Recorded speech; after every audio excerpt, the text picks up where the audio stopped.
We're reminded that we live in an era of great power rivalry, that the rules-based order is fading, that the strong can do what they can and the weak must suffer what they must. And this aphorism of Thucydides is presented as inevitable, as the natural logic of international relations reasserting itself. And faced with this logic, there is a strong tendency for countries to go along to get along, to accommodate, to avoid trouble, to hope that compliance will buy safety. Well, it won't. So what are our options? In 1978, the Czech dissident Václav Havel, later president, wrote an essay called The Power of the Powerless. And in it, he asked a simple question: how did the communist system sustain itself? And his answer began with the greengrocer. Every morning, this shopkeeper places a sign in his window: "Workers of the world unite." He doesn't believe it. No one does. But he places the sign anyway to avoid trouble, to signal compliance, to get along. And because every shopkeeper on every street does the same, the system persists. Not through violence alone, but through the participation of ordinary people in rituals they privately know to be false. Havel called this living within a lie. The system's power comes not from its truth, but from everyone's willingness to perform as if it were true. And its fragility comes from the same source. When even one person stops performing, when the greengrocer removes his sign, the illusion begins to crack. Friends, it is time for companies and countries to take their signs down. For decades,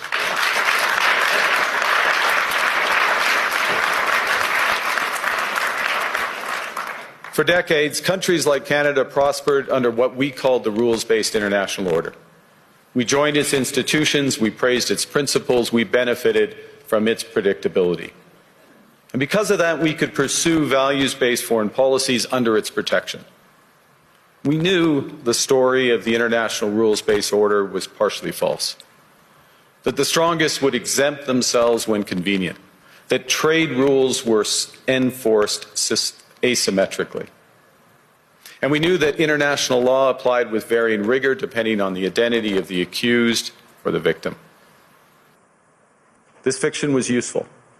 And American hegemony in particular helped provide public goods, open sea lanes, a stable financial system, collective security, and support for frameworks for resolving disputes. So we placed the sign in the window. We participated in the rituals. And we largely avoided calling out the gaps between rhetoric and reality. This bargain no longer works. Let me be direct. We are in the midst of a rupture, not a transition. Over the past 2 decades, a series of crises in finance, health, energy, and geopolitics have laid bare the risks of extreme global integration. But more recently, great powers have begun using economic integration as weapons. Tariffs as leverage, financial infrastructure as coercion, supply chains as vulnerabilities to be exploited.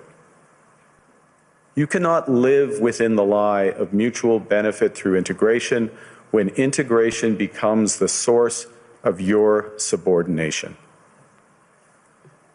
The multilateral institutions on which the middle powers have relied, the WTO, the UN, the COP, the architecture, the very architecture of collective problem solving are under threat. And as a result, many countries are drawing the same conclusions, that they must develop greater strategic autonomy in energy, food, critical minerals, in finance and supply chains. And this impulse is understandable. A country that can't feed itself, fuel itself, or defend itself has few options. When the rules no longer protect you, you must protect yourself. But let's be clear-eyed about where this leads. A world of fortresses will be poorer, more fragile, and less sustainable. And there's another truth. If great powers abandon even the pretense of rules and values for the unhindered pursuit of their power and interests, the gains from transactionalism will become harder to replicate. Hegemons cannot continually monetize their relationships. Allies will diversify to hedge against uncertainty. They'll buy insurance, increase options in order to rebuild sovereignty. Sovereignty that was once grounded in rules but will increasingly be anchored in the ability to withstand pressure. This room knows this is classic risk management. Risk management comes at a price. But that cost of strategic autonomy, of sovereignty, can also be shared. Collective investments in resilience are cheaper than everyone building their own fortresses. Shared standards reduce fragmentations. Complementarities are positive sum. And the question for middle powers like Canada is not whether to adapt to the new reality. We must. The question is whether we adapt by simply building higher walls or whether we can do something more ambitious. Now, Canada was amongst the first to hear the wake-up call, leading us to fundamentally shift our strategic posture. Canadians know that our old, comfortable assumptions that our geography and alliance memberships automatically conferred prosperity and security, that assumption is no longer valid.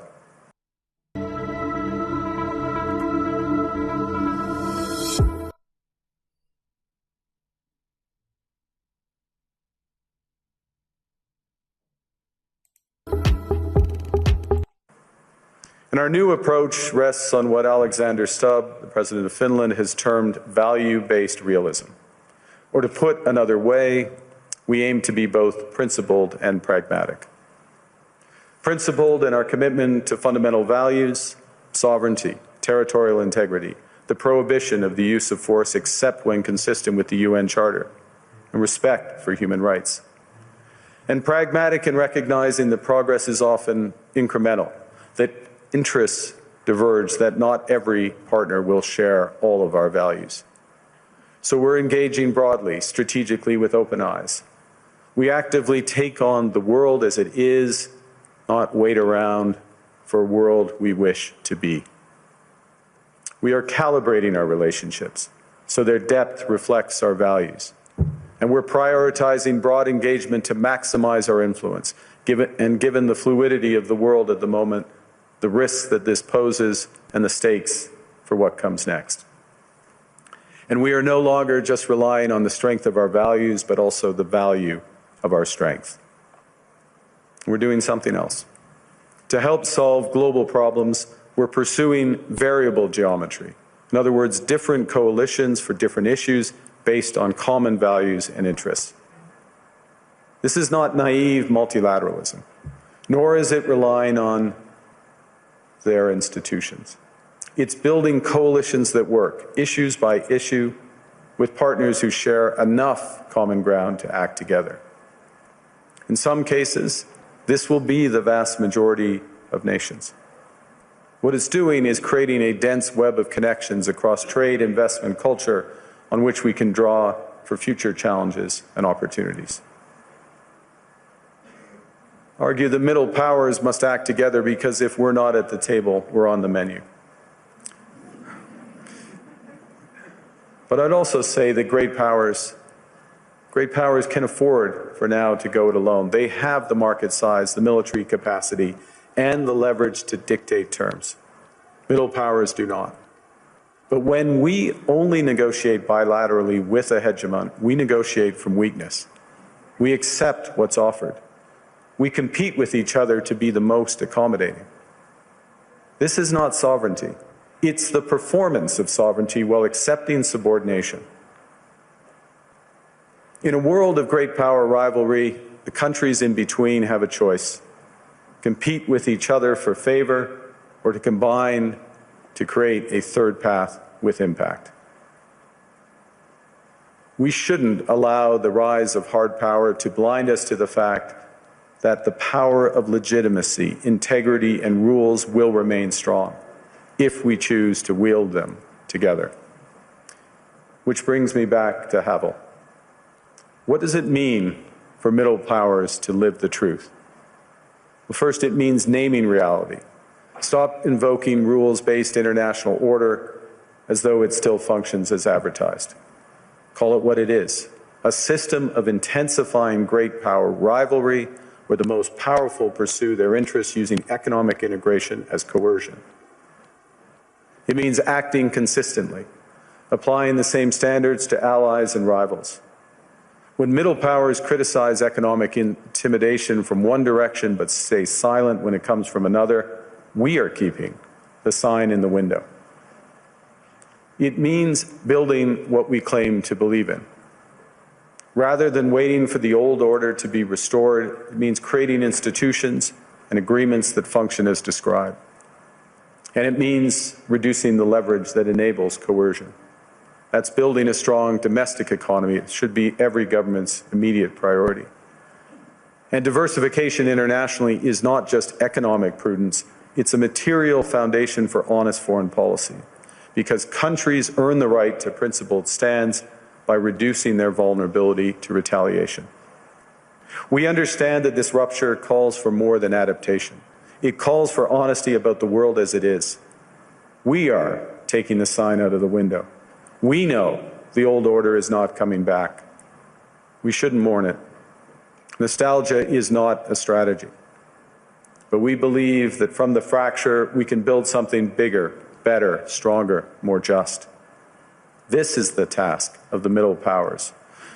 The countries that have the most to lose from a world of fortresses and the most to gain from genuine cooperation. The powerful have their power. But we have something too. The capacity to stop pretending, to name reality, to build our strength at home, and to act together. That is Canada's path. We choose it openly and confidently, and it is a path wide open to any country willing to take it with us. Thank you very much.